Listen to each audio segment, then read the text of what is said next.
آداب ناظرین، میں ہوں فیروز گانی۔ خبروں میں پہلے آج کی ہیڈ لائنز پر ایک نظر۔ وزیر اعظم نے میری ٹائم انڈیا سمٹ 2021 کا کیا افتتاح، سمندر سے متعلق معیشت میں اصلاحات کے فروغ پر دیا زور۔ لیفٹننٹ گورنر نے کی اسمارٹ سٹی کے تحت سری نگر میں کروڑوں روپے کی لاگت والے درجنوں ترقیاتی پروجیکٹوں کی شروعات۔ کورونا وائرس سے بچاؤ کے لیے ٹیکہ کاری مہم زور و شور سے جاری، اور گلمرگ میں کھیلو انڈیا ونٹر گیمز کا دوسرا ایڈیشن اختتام پذیر۔ اب ان اور دیگر خبروں کی تفصیل۔ وزیر اعظم نریندر مودی نے کہا کہ بھارت بحری معیشت کو تقویت دینے میں زبردست کامیابی حاصل کرے گا، اور ملک نے دنیا کو اس بات کے لیے مدعو کیا ہے کہ وہ ہماری ترقی کا حصہ بنے۔ آج 3 روزہ میری ٹائم سمٹ 2021 کا ویڈیو کانفرنسنگ کے ذریعے افتتاح کرتے ہوئے وزیر اعظم نے کہا کہ بھارت میری ٹائم شعبے میں ایک فطری رہنما ہے، اور یہ کہ بندرگاہوں کی کنیکٹیوٹی کو بہتر کرنے کے لیے کافی کوششیں کی گئی ہیں۔ وزیر اعظم نے کہا کہ حکومت بنیادی ڈھانچے کو بہتر اور جدید بنانے کے علاوہ سمندر سے متعلق معیشت میں اصلاحات کو فروغ دینے پر زور دے رہی ہے، جس کی بدولت آتم نربھر بھارت کا نظریہ حاصل ہو سکے گا۔ لیفٹننٹ گورنر منوج سنہا نے سری نگر سمارٹ سٹی پروجیکٹ کے تحت 26 کروڑ 60 لاکھ روپے کی لاگت والے کئی ترقیاتی پروجیکٹوں کا افتتاح کرنے کے علاوہ کئی ایک کا سنگ بنیاد رکھا۔ لیفٹننٹ گورنر نے شہر میں 2 نئے فائر سٹیشنوں اور 3 فائر ٹینڈروں نیز کچھ دیگر تنصیبات کا افتتاح کیا۔ منوج سنہا نے دریائے جہلم پر عبداللہ برج، فٹ برج اور بڑشا پل پر LED لائٹنگ نظام کا بھی افتتاح کیا۔ انہوں نے ساتھ ہی شہر کی مختلف پارکوں اور تفریحی باغات میں پینے کے پانی کی دقت دور کرنے کے لیے 50 واٹر ATMs کا بھی افتتاح کیا۔ LG نے جہانگیر چوک رام باغ فلائی اوور پر بیوٹیفیکیشن پروجیکٹ کا سنگ بنیاد رکھا۔ انہوں نے شہر کو صاف و شفاف اور سرسبز بنانے کے لیے شجرکاری کی ایک مہم کی بھی شروعات کی۔ پولیس نے لرو جاگیر ترال سے جیش محمد سے وابستہ ایک ملیٹنٹ اعانت کار کو گرفتار کرنے کا دعویٰ کیا ہے، جس کے قبضے سے ایک ہتھ گولہ اور کچھ دیگر قابل اعتراض مواد برآمد کیا گیا ہے۔ پولیس نے کہا ہے کہ مزمل قادر بٹ نامی یہ اعانت کار ترال علاقے میں سرگرم جیش کمانڈروں کے رابطے میں تھا۔ ملک بھر میں تاحال کورونا مخالف ویکسین 1 کروڑ 48 لاکھ 54 ہزار سے بھی زیادہ لوگوں کو دیا جا چکا ہے۔ ٹیکہ کاری کے دوسرے مرحلے کے پہلے روز کل تقریباً 5,52,000 مستحق افراد کو کووڈ سے بچاؤ کا ٹیکہ لگایا گیا۔ مرحلہ دوئم میں پہلے ہی دن تقریباً 25 لاکھ مستحق افراد نے cowin.gov.in پر اپنا اندراج کرایا۔ ادھر سری نگر سمیت وادی کے مختلف اضلاع میں بھی متعدد عمر رسیدہ اشخاص اور کچھ دیگر بیماریوں میں مبتلا لوگوں کو بھی ویکسین دیا گیا۔ متعلقہ افراد نے ٹیکہ کاری مہم پر اطمینان ظاہر کرتے ہوئے دیگر لوگوں کو بھی کورونا مخالف ویکسین لینے کا مشورہ دیا۔ ہاسپٹل میں ویکسین کر رہے ہیں، اور اس بارے میں بھی یہاں پر آیا اور میں نے ویکسین کیا۔ انشاءاللہ میں ابھی تک ٹھیک ہوں، اور میں سوچتا ہوں کہ آگے بھی لوگ آئیں گے وہ بھی یہ ویکسین کریں تاکہ سبھی لوگوں کے لیے یہ مفید رہے گا۔ آج میں نے اپنا 2nd ڈوز لیا، اور مجھے میں تو پہلے ڈوز کے بعد بھی ٹھیک ہی رہا۔ مجھے لگتا ہے انشاءاللہ آج بھی سب ٹھیک ہی رہے گا، اور میں باقیوں سے بھی یہ گزارش کرتا ہوں کہ ہر ایک کو یہ ویکسینیشن کرانا چاہیے۔ اس بیچ جموں کشمیر کے بزرگ سیاسی رہنما ڈاکٹر فاروق عبداللہ نے بھی ٹیکہ لگوایا۔ ڈاکٹر عبداللہ کے فرزند عمر عبداللہ نے ایک ٹویٹ میں سکمز انتظامیہ کا شکریہ ادا کرتے ہوئے کہا ہے کہ دیگر افراد کو بھی ٹیکہ لینے میں پہل کرنی چاہیے۔ سری نگر میں آج عوام کو ویکسینیشن کے بارے میں مکمل جانکاری دینے کی غرض سے محکمہ فیملی ویلفیئر کے DG ڈاکٹر سلیم الرحمان اور اسٹیٹ امیونائزیشن افسر ڈاکٹر قاضی ہارون نے میڈیا کو بریفنگ دی۔ انہوں نے کووڈ-19 ویکسینیشن پروگرام کے تیسرے مرحلے سے متعلق مفصل جانکاری دیتے ہوئے کہا کہ لوگ ویکسینیشن کے لیے خود رجسٹر کریں، جس کے بعد انہیں نزدیکی مراکز پر ویکسین دیا جائے گا۔ پرائیویٹ ہسپتالوں میں بھی لوگ 250 روپے ادا کر کے یہ ویکسین لگوا سکتے ہیں۔ اس دوران آج جموں کشمیر سے کووڈ-19 کے مزید 85 نئے معاملات کی نشاندہی ہوئی، جبکہ اس کے مقابلے میں 94 متاثرین صحت یاب ہو گئے۔ فی الوقت UT میں 820 کورونا مریض ایکٹیو ہیں۔ مزید خبروں سے پہلے لیتے ہیں یہ وقفہ۔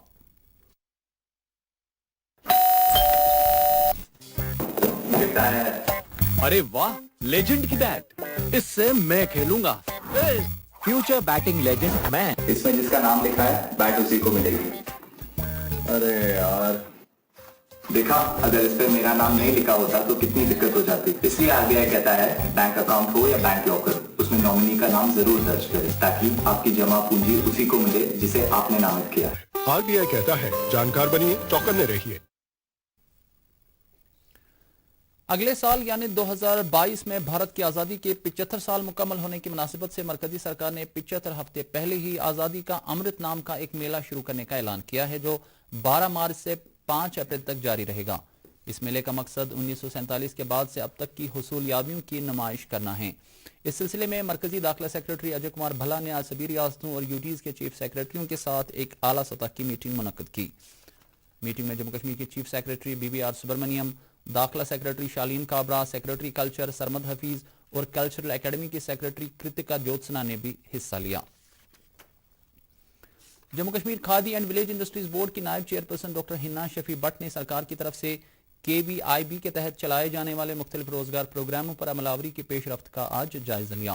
اس موقع پر جانکاری دی گئی کہ اب تک 2195 مستحقین کو 47 کروڑ 46 لاکھ روپے کی سبسڈی فراہم کی گئی ہیں۔ انہوں نے بینکوں سے کہا کہ وہ KVIB کے مستحق معاملات کو کسی تاخیر کے بغیر رقومات واگزار کریں۔ رجسٹرار آف کمپنیز کے افسروں کی ایک میٹنگ کی صدارت کرتے ہوئے AROC حامد بخاری نے سبھی متعلقہ افسروں کو ہدایت دی ہے کہ سبھی شکایات کا ازالہ CP گرامز پورٹل پر یقینی بنایا جانا چاہیے۔ انہوں نے کہا کہ ایک بھی شکایت نپٹارے کے بغیر نہیں رہنی چاہیے۔ AROC نے انکوائری اینڈ انسپیکشن کے سبھی معاملات کو بھی فوری طور مکمل کرنے کی تاکید کی۔ سری نگر میونسپل کارپوریشن کے کمشنر اطہر عامر خان نے کوڑے کچرے کو بنیادی سطح پر ہی الگ الگ کرنے پر زور دیا ہے اور کہا ہے کہ یہ کام شہر میں مرحلہ وار طریقے پر شروع کیا جائے گا۔ وہ آج میونسپل لینڈ فل اتھن کے دورے پر تھے جہاں انہوں نے میکینیکل سیگریگیٹر اور کمپوزٹنگ پلانٹوں کے بارے میں افسروں کو کچھ ضروری ہدایات دیں۔ PDP صدر محبوبہ مفتی نے کہا ہے کہ وادی میں مختلف محاذوں پر عوام کو مشکلات کا سامنا ہے اور انتظامیہ کو چاہیے کہ وہ لوگوں کے مسائل کا مداوع کریں۔ موصوفہ آج ڈاک بنگلہ اننت ناگ میں منعقدہ پارٹی کے ایک روزہ کنونشن میں اظہار خیال کر رہی تھیں۔ کنونشن میں سینکڑوں پارٹی ورکروں کے علاوہ PDP کے کچھ سینئر لیڈران بھی موجود تھے۔ محبوبہ مفتی نے پارٹی کو بنیادی سطح پر مضبوط کرنے کے لیے ورکروں پر کام کرنے کی ضرورت پر زور دیا۔ نیشنل کانفرنس نے پھر ایک بار بڑگام ضلع میں DDC چیئرمین کے انتخاب میں مبینہ بے ضابطگیوں پر تشویش ظاہر کی ہے۔ پارٹی کے جنرل سیکرٹری علی محمد ساگر نے تاہم امید جتائی ہے کہ عدالت عالیہ اس معاملے میں انصاف فراہم کرے گی۔ وہ آج پارٹی ہیڈ کوارٹر پر ان سے ملنے آئے حلقہ انتخاب بیروا کے عہدیداروں اور کارکنوں کے وفد سے بات چیت کر رہے تھے۔ ضلع ترقیاتی commissioner Pulwama doctor Raghav longer نے امپلائمنٹ اینڈ کاؤنسلنگ سینٹر میں ڈسٹرکٹ نالج سینٹر کا افتتاح کرتے ہوئے کہا کہ ایسے اقدامات کا مقصد نوجوانوں کو مختلف قومی اور UT سطح کے مقابلہ جاتی امتحانات کے لیے تیار کرنا ہے۔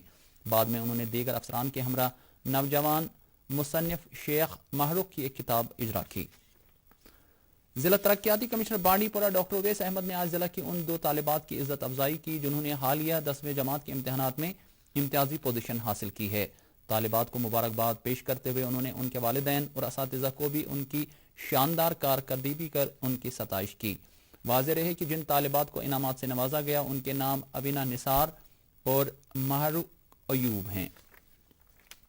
اس سے پہلے ضلع ترقیاتی کمشنر نے آج ضلع کے مختلف تعلیمی اداروں کا دورہ کرنے کے دوران 64 تدریسی و غیر تدریسی عملے کو ڈیوٹی سے غیر حاضر پایا۔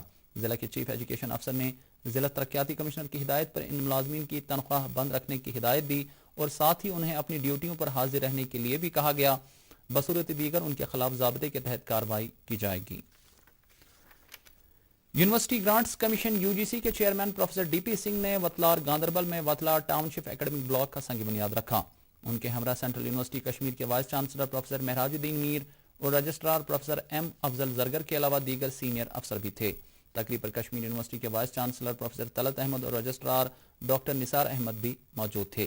تقریب پر اظہار خیال کرتے ہوئے پروفیسر سنگھ نے کہا کہ کئی مشکلات کے باوجود یونیورسٹی تعلیمی اور تحقیقی محاذ پر آگے بڑھ رہی ہے۔ ضلع ترقیاتی کمشنر اننت ناگ انشل گرگ نے آج بٹنگو میں زیر تکمیل سومو سٹینڈ کا دورہ کیا جہاں ہائی کورٹ احکامات کے مطابق سومو سٹینڈ کھنبل کو منتقل کیا جانا ہے۔ ان کے ہمراہ ایڈیشنل DC غلام حسن شیخ، ACR یاسر فاروق، میونسپل کونسل کے صدر ہلال احمد اور کچھ دیگر افسر بھی تھے۔ واضح رہے کہ اس مقصد کے لیے قومی شاہراہ کے متصل ہی 4 کنال اراضی کے رقبے کی نشاندہی کی گئی ہے۔ ضلع ترقیاتی کمشنر گاندربل شفقت اقبال نے آج شیڈول ٹرائب اور جنگلوں میں بودباش کرنے والے دیگر زمروں سے متعلق 2006 کے ایکٹ کے تحت قائم کی گئی سب ڈویژنل سطح اور ضلع سطح کی کمیٹیوں کے لیے ضلع پنچایت سے وابستہ ممبروں کی نامزدگی کو حتمی شکل دینے کی غرض سے ایک میٹنگ کی صدارت کی۔ اگلر شپیاں میں آج ایک 33 سالہ نوجوان کو پراسرار حالت میں مردہ پایا گیا۔ معلوم ہوا ہے کہ جو ہی اس نوجوان کو علاقے کے ایک باغ میں بے ہوش پایا گیا تو اسے فوری طور پر ہسپتال پہنچایا گیا، تاہم ڈاکٹروں نے اسے مردہ قرار دیا۔ انعام الحق نامی اس نوجوان کی میت کو بعد میں ضروری لوازمات کے لیے پولیس نے اپنی تحویل میں لے لیا۔ معراج العالم کی مناسبت سے آثاری شریف پنجورہ شوپیان میں 5 مارچ کو نماز مغرب سے ہی ختمات المعظمات اور توبہ استغفار کی مجالس آراستہ ہوں گی، جبکہ 26 ماہ رجب جمعرات کو بھی شب معراج کی تقریب کے سلسلے میں نماز مغرب سے ہی شبینہ تقریبات کا آغاز ہوگا۔ آثاری شریف پنجورہ کے متولی میر بشیر احمد نے انتظامیہ سے تقریب کے پیش نظر زائرین کے لیے مناسب انتظامات کرنے کی اپیل کی ہے۔ گلمرگ میں 5 روزہ کھیلو انڈیا ونٹر گیمز دوئم کی دوسری سرگرمیاں آج اختتام پذیر ہو گئیں۔ ان مقابلوں میں ملک کی تقریباً 20 ریاستوں اور مرکزی زیر انتظام علاقوں سے تعلق رکھنے والے زائد از 1200 کھلاڑیوں نے سرگرمی کے ساتھ حصہ لیا۔ آج اختتامی تقریب پر میڈل جیتنے والے کھلاڑیوں کو انعام سے نوازا گیا۔ اس موقع پر ملک کے دوسرے حصوں سے تعلق رکھنے والے کھلاڑیوں نے کشمیر کے اپنے دورے کے بارے میں اظہار خیال کرتے ہوئے نہ صرف یہاں کی خوبصورتی بلکہ یہاں کی مہمان نوازی کے بھی گن گائے۔ کھیلو انڈیا کے اس ایونٹ کا اہتمام کھیل کود کی مرکزی وزارت، جموں کشمیر سپورٹس کونسل اور ونٹر گیمز ایسوسی ایشن کے باہمی اشتراک سے کیا گیا تھا۔ کھیلو انڈیا کے ایک حصے کے طور پر کچھ ثقافتی اور تمدنی پروگرام بھی پیش کیے گئے۔ اس موقع پر جانکاری دی گئی کہ کھیلو انڈیا ونٹر گیمز کا تیسرا مرحلہ بھی گلمرگ میں ہی منعقد کیا جائے گا۔ وادی کشمیر میں ایک پبلک یونیورسٹی کے قیام کے سلسلے میں ایک پہل کے طور پر ڈاکٹر محبوب مخدومی نے گورنمنٹ ڈگری کالج کپواڑہ میں عوامی رابطے کے پروگرام کے دوران عوام سے بات چیت کی۔ ان کے ہمراہ آل انڈیا ریڈیو سری نگر کے سابق سربراہ ہمایوں کیسر بھی تھے۔ پروگرام میں سینکڑوں طلباء اور مقامی شخصیات نے شرکت کی۔ موسم سازگار اور سڑک کی حالت ٹھیک رہنے کی صورت میں سری نگر جموں قومی شاہراہ پر کل گاڑیوں کو یک طرفہ سری نگر سے جموں جانے کی اجازت ہوگی، تاہم چھوٹی گاڑیوں کو صبح 7 بجے سے 11 بجے تک قاضی گنڈ کراس کرنا ہوگا۔ شاہراہ پر جواہر ٹنل اور بانیہال کے درمیان درماندہ بڑی گاڑیوں کو بھی جموں جانے کی اجازت ہوگی۔ اور اب موسم۔ محکمہ موسمیات کے مطابق وادی میں کل شام تک موسم عام طور پر خشک رہنے کا امکان ہے۔ سری نگر میں آج دن کا زیادہ سے زیادہ درجہ حرارت 16.8 ڈگری سیلسیس جبکہ کل رات کا کم سے کم درجہ حرارت 1.6 ڈگری سیلسیس ریکارڈ کیا گیا۔ ادھر جموں میں آج دن کا زیادہ سے زیادہ درجہ حرارت 27.4 ڈگری سیلسیس اور کل رات کا کم سے کم درجہ حرارت 10 ڈگری سیلسیس درج کیا گیا۔ اس کے ساتھ ہی خبروں کا یہ بلیٹن ختم ہوتا ہے۔ مزید خبروں کی تفصیل جاننے کے لیے آپ ہمارے ٹویٹر ہینڈل اور Facebook page @DD News Srinagar پر لاگ ان کر سکتے ہیں۔ اس کے علاوہ یہ خبریں یوٹیوب پر بھی دستیاب ہیں۔ اجازت دیجیے، خدا حافظ۔